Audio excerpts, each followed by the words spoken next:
Bien, Soledad Acuña, ministra de Educación de la ciudad, está aquí, con nosotros. ¿Cómo estás? ¿Qué tal? ¿Cómo están? Buenas noches. ¿Qué es lo que pasó hoy?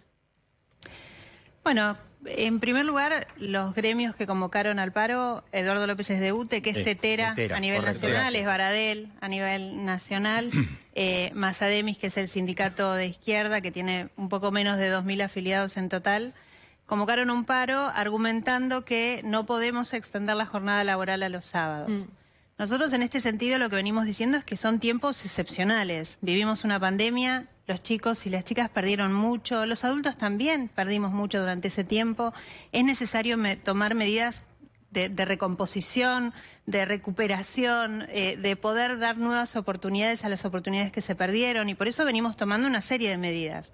Más días de clase, más horas de clase, métodos de enseñanza distintos, evaluaciones diferentes, materiales pedagógicos para las aulas adicionales. En ese contexto, para poder tener un calendario extendido el año que viene, como tercer año, que nosotros dijimos necesitamos 3 años para recuperarnos, el año que viene sería el último.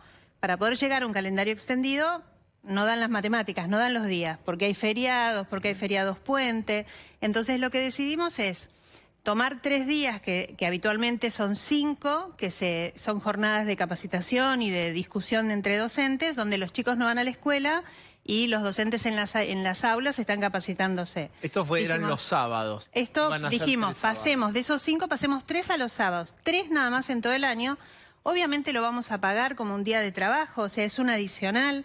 Sabemos que es un esfuerzo, pero tenemos que compatibilizar la necesidad de los estudiantes, las necesidades de las familias de organizarse, porque las familias tienen que poder ir a trabajar, y si vos le decís, los chicos están en casa, o ellos pierden el día de trabajo, o tienen que buscarse alguna manera para solucionarlo, y la necesidad de los docentes están formados. Porque podríamos haber dicho, bueno, disminuimos la cantidad de horas de capacitación, pero los docentes necesitan formarse para los nuevos desafíos. Compatibilizar todas esas necesidades no es simple. ¿Y cuál fue el argumento de los gremios para decir no, esos 3 sábados no? El argumento formal. El argumento formal es que las capacitaciones tienen que ser en servicio. El servicio significa durante los días de trabajo, y que como el sábado no es una jornada laboral, no puede darse un sábado. ¿Cómo es en otras jurisdicciones? En Provincia de Buenos Aires, por ejemplo, ¿cómo es? No les dan capacitación. No existe la capacitación en servicio. El mismo gremio que nos para acá, porque damos mucha capacitación, incluido los sábados, no para en Provincia de Buenos Aires porque no tienen capacitación. ¿Ni un solo día de capacitación? No, hacen las jornadas institucionales, que son jornadas de debate, pero son internas a los docentes, o sea, los propios docentes con sus directivos discuten las cosas de la propia escuela. Pero de capacitación no hay. Somos la única jurisdicción que tiene, Mendoza también, perdón, y Corrientes también, que tienen instancias propias de formación con inversión propia de la provincia para que los docentes estén capacitados. Fíjate, en mi gestión, perdóname Pablo, sí, claro, pasamos de 20 a 100 horas la cantidad de horas de capacitación situada. Antes eran 20 horas nada más. Lo pasamos a 100 porque creemos que es una instancia valiosa. De esas 100... solo un cuarto van a ser los días sábados. El resto se da en febrero cuando no están los chicos, en diciembre cuando no están los chicos, y después durante el año van los facilitadores a cada escuela a trabajar en formación en servicio. Pero yo necesito volver.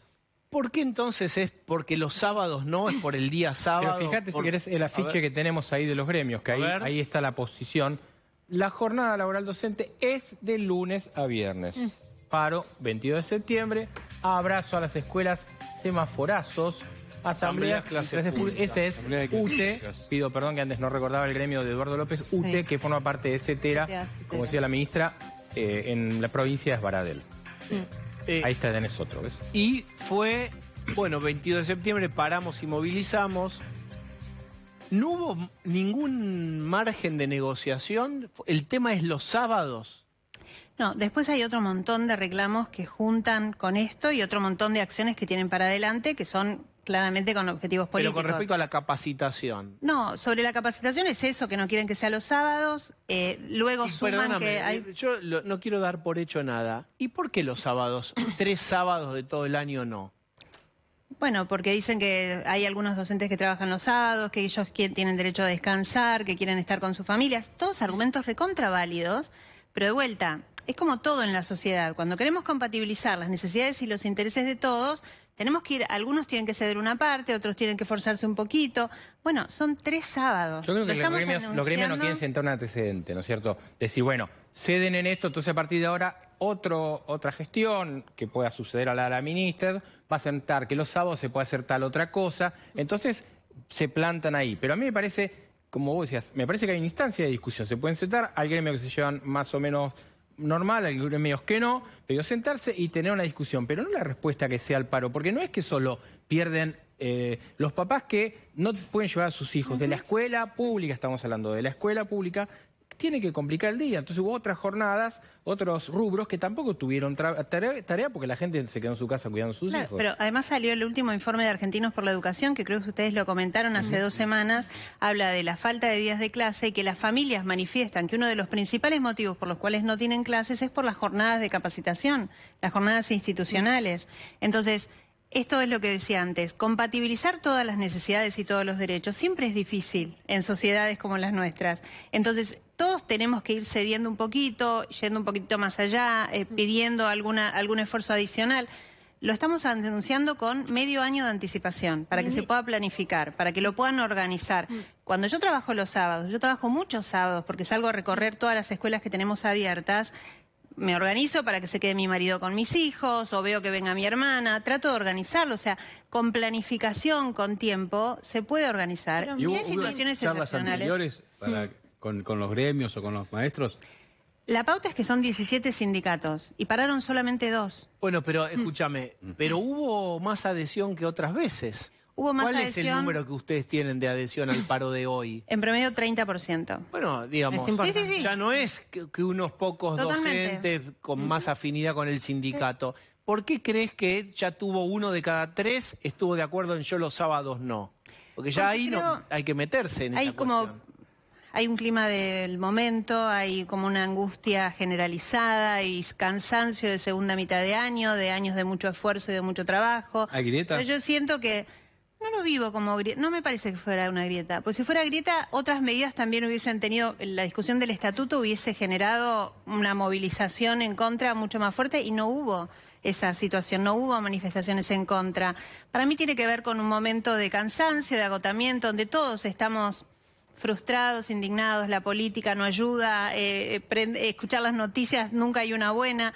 Entonces me parece que es un estado generalizado donde llegando casi a esta altura del año las escuelas están muy exigidas porque la segunda mitad de año hay que meter pata porque hay que llegar a las fichas de los exámenes, preparar a los chicos, llegar. Entonces las segundas mitad de año siempre son más esforzadas, entonces creo que ha habido un terreno más fértil por ese motivo. Ahora, yo digo, Soledad, ¿hay reconocimiento de los docentes? No responsabilidad de ellos, para nada solamente, o por lo menos no está puesto el reflector ahí, pero de que los pibes están mal, que dan mal en las pruebas, que comparado con otros países Argentina viene descendiendo, de que hay problemas con la lectoescritura, ni hablar con matemática. ¿Hay un reconocimiento de los docentes en general de que hay que hacer algo extra para modificar ese patrón? No solo reconocimiento de lo mal del estado de situación, sino que ese reconocimiento los moviliza a cambiar estrategias de enseñanza y aceptan cambios que antes de la pandemia no hubiésemos podido realizar. Esto de trabajar un método de alfabetización distinto, que lo hemos hablado en otro programa, que es ideológico, el cambio de lo pedagógico, hasta eso es ideológico. Esto los docentes lo tomaron, lo aceptaron, lo están trabajando, están aprendiendo, formándose en esta nueva técnica, porque entienden que lo que hacían no alcanzaba, que no era suficiente. Es muy bueno lo que decís, o sea, hay flexibilidad para cosas. Por eso digo que no hay grieta, porque nosotros en las escuelas lo vivimos, o sea, entregamos material nuevo para trabajar y lo usan, lo aprovechan, lo absorben, piden más información, piden más materiales, piden más capacitación. No es que la docencia está alejada de lo que pasa con los chicos, porque son profesionales que ven que su trabajo no tiene resultado, entonces intentan buscar estrategias distintas. Igual ¿cuál podría ser, cuál podría ser entonces una instancia de negociación? Digo, ¿qué podría ofrecer en esta situación? Viendo que un 30% de los docentes dijo no a esta medida, ¿cómo se podría llegar a un punto intermedio para que esto no vuelva a ser en un futuro otra medida de paro, otro reclamo, más malestar para las familias? Mira, yo creo que vamos a seguir dialogando con los docentes, que no significa necesariamente atendiendo las demandas sindicales, sino dialogando con los docentes como lo venimos haciendo. Tenemos muchas instancias abiertas en este momento de conversación que no son necesariamente de temas de política o de condiciones laborales, sino que son de pedagogía, de lo que pasa en las aulas, y en esos ambientes vamos a poder ir discutiendo, buscando alternativas, propuestas sobre cómo generar esta convivencia de necesidades y de derechos, lo vamos a seguir analizando, pero yo creo que es un momento. Yo creo que cuando esto pase... no se van a mover de los sábados, digamos. No, por ahora no hay alternativas. O sea, si hay una propuesta superadora, obviamente la analizamos, pero creo que va a pasar este momento, vamos a poder seguir trabajando. Hay mucha tarea por hacer todavía en las escuelas. Hay muy buenas noticias también para contar, porque eso es lo que estamos hablando ahora con las escuelas, evaluando los resultados de estos años de medidas extraordinarias. Estamos viendo datos muy concretos de cómo mejoraron algunas variables, y esto lo estamos empezando a devolver a las escuelas para que también sientan, por ejemplo, con la repitencia. Entonces, tenemos datos muy concretos que hablan de cómo logramos bajar la repitencia sin modificar los regímenes de evaluación, sin flexibilizar los regímenes de evaluación, simplemente abriendo más oportunidades. Estamos presentando la semana que viene 2.000 puntos distintos en la ciudad, con un buscador inteligente donde los chicos que tengan materias previas o necesiten fortalecer alguna materia, pueden meterse y poner qué materia es y en qué barrio están, y les sale de todas las escuelas las opciones que tienen, con docentes extra clase, los días sábados o dentro de la misma jornada, clases de apoyo para poder rendir las materias. Todo eso extraordinario está dando resultados, y eso es una buena noticia que estamos conversando con el sistema también. Hubo una discusión en su momento que fue el tema de los chicos que se fueron del colegio con la pandemia y después del regreso, una discusión, incluso diferencias con el gobierno nacional.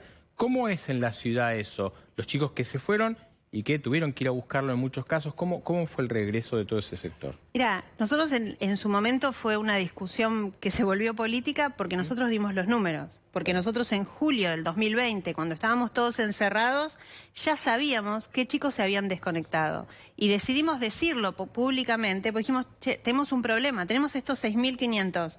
Fue nuestra primera conversación con Nación diciendo, déjennos abrir las escuelas para estos 6.500, a quienes vamos a ir a buscar uno por uno, casa por casa, para que puedan tener un lugar hacia donde volver y recuperar lo que están perdiendo. Lo hicimos público y se transformó en un tema el problema era la ciudad que los había abandonado. Y el resto de las provincias nunca dieron sus números. Como los dimos a tiempo, pudimos ir a buscarlos a tiempo y pudimos recuperarlos. Hoy los casos, que son muy contados, yo creo que no llegan ni a 10 la cantidad de casos que en el 2020 se desconectaron, no se volvieron a la escuela porque son casos de chicos con muchísima vulneración, que están en provincia de Buenos Aires, que nosotros no podemos seguir, o que se han ido del país. Pero pudimos ser absolutamente efectivos con la política porque fuimos a tiempo, reconocimos el problema de frente, lo enfrentamos y buscamos una solución. Una de las cosas que decían los docentes que estaban de paro hoy es los problemas de edilicios. Que la ciudad tiene muchos problemas de edilicios en las escuelas. ¿Cómo está ese tema? Mira, la ciudad tiene 860 edificios, un poquito menos de la mitad son centenarios, pero venimos haciendo una inversión enorme en mantenimiento permanente. Hoy las escuelas no tenemos ninguna escuela en estado crítico, nosotros tenemos un tablero de seguimiento del estado de edilicio, no hay ninguna escuela en estado crítico. Ninguna en estado crítico, con variables que pongan en riesgo la seguridad de los estudiantes o de los docentes. ¿Qué marca obviamente, que algo sea crítico? ¿Algo de estructura? Algo estructural que pueda ser riesgoso, las instalaciones eléctricas, las instalaciones húmedas. Pérdidas de gas. Exactamente. Hoy tenés obviamente escuelas que por ahí tienen menos pintura, que necesitan pintura, o alguna que sea centenaria y que cuesta mucho más refrigerar, que cuesta mucho más poner internet. Hoy de los edificios centenarios, que son hermosos, porque eran hermosos hace Palacio, 100 años, eran hermosos, el Bernasconi, hermoso, con una pileta, hermoso, de otra época. Esas escuelas, ponerles internet con la cantidad de la altura de los techos, con el grosor de las paredes, lleva 3 veces la cantidad de conectores que cualquier escuela nueva. Esas escuelas, refrigerarlas o calentarlas es mucho más complejo que un edificio nuevo. Entonces, problemas estructurales críticos no hay en ninguna escuela. Luego hay problemas de mantenimiento de edificios de uso intensivo, porque tenemos turno mañana, turno tarde y turno noche. Pero problemas de riesgo no hay ninguno. ¿Problemas de cupos? ¿Todo el mundo tiene vacante? Todas las familias, si empiezan ahora el 13 de octubre las nuevas inscripciones, todas las familias que han elegido la escuela pública en la edad obligatoria de 4 años en adelante han obtenido vacante. El 80% en la primera opción que eligen, porque tienen que elegir 5 opciones, el 80% han obtenido en la primera opción. Tenemos un desafío que es desde 0 a 3 años, que es lo no obligatorio, que es lo que se llama maternal, donde tenemos que seguir creciendo, pero nuestro foco siempre estuvo en garantizar la educación obligatoria. Bien, sí. La ventaja también es que como toda ciudad, como toda ciudad vieja, ciudad grande, envejece. Entonces no están naciendo tantos chicos. Entonces hoy nuestro desafío es más reemplazar edificios escolares con obras nuevas que crear nuevas escuelas, porque con las escuelas que tenemos podemos cubrir todas las vacantes necesarias. Bien, y finalmente, y vuelvo, tenemos que cerrar. ¿Cómo sigue esto? Mañana no hay un paro, pero ¿cómo va a resolverse el tema de los sábados sí o no? No, mañana va a haber clases normalmente, vuelven todos, hay un montón de programas, actividades, está la Feria de Ciencias en este momento en el Planetario, que está abierta hasta el domingo, donde participan todas las escuelas. Lo que nos preocupa no es en términos de estas medidas de fuerza, sino lo que están haciendo hoy los sindicatos kirchneristas, básicamente UTE, que están incentivando a los estudiantes a la toma de escuelas. Acuérdense que septiembre ha sido históricamente época de temporada de tomas de escuelas. Bueno, nosotros tenemos información de los sindicatos alentando a los centros de estudiantes para que tomen escuelas. Hay aproximadamente 15 escuelas que la semana que viene están amenazando con ser tomadas por parte de los adolescentes. ¿Con qué argumento? El argumento son las prácticas educativas. Es esta política que nosotros implementamos este año obligatoria. Todos los chicos de 5º año tienen que hacer un tiempo de formación en ámbitos productivos, en el Estado, en ámbitos académicos o en sectores privados. Ya hay más de 10.000 chicos que pasaron por las prácticas, todos felices, las escuelas nos piden más espacios, pero sigue siendo un tema ideológico que el kirchnerismo no quiere que la escuela se vincule con el mundo del trabajo, no le gusta que el trabajo sea la manera de movilidad social. Que van a... O que vayan a una empresa a trabajar. Claro. Están en contra de las personas con libertad, con autonomía, que a través del trabajo puedan elegir, básicamente. Ellos proponen un modelo populista donde el Estado siempre tenga que asistir. Nosotros queremos personas con libertad. ¿Qué van a hacer con las tomas entonces? Estamos trabajando, primero le informamos a las familias de esas escuelas que esto sucedía, porque como pasaron en las tomas anteriores, que fue en el 2018 las últimas, los responsables son los padres y las madres. ¿Y los adultos, padres cómo se paran? Con los cuales... Finalmente te pregunto, porque acá viene el tema. Los padres dicen, como en la vieja época, Luis Sandrini, muchachito de la oreja a la... No es más Casi así. no. Por eso, no es más así. No estaríamos teniendo de eso. Pablo, vos también tenés una edad. Pero digo, ya cambió. Ahora hay, digamos, hay un triángulo que es los profesores, digamos, la escuela, los padres y los hijos. Antes vos tenías a los padres y a la escuela alineados. Y ahora tenés a los hijos y a la escuela...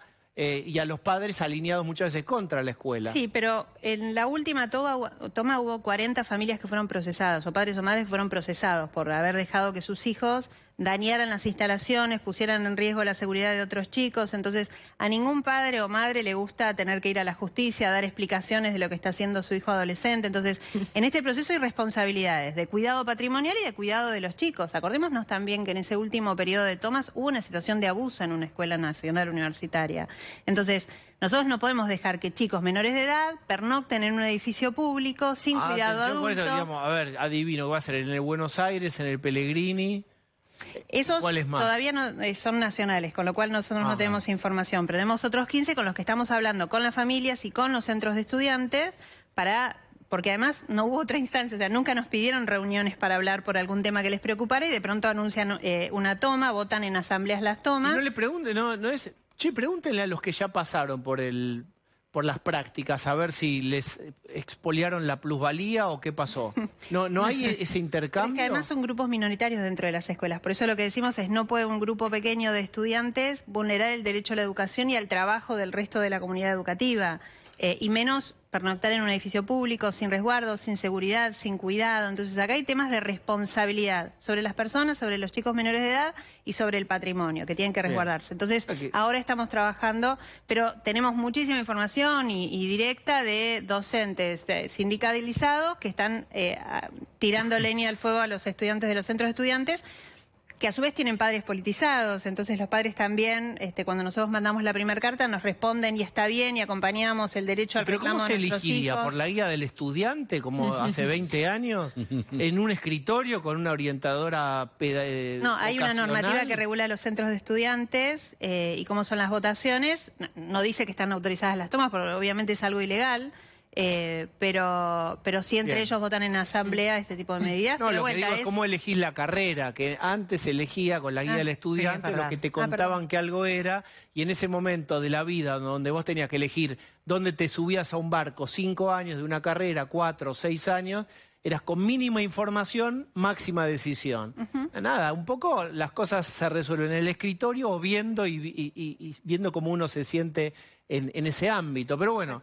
Muy Jurassic Park, especies extintas en otras partes del mundo sobreviven acá. Soy duro, pero me parece que es eso.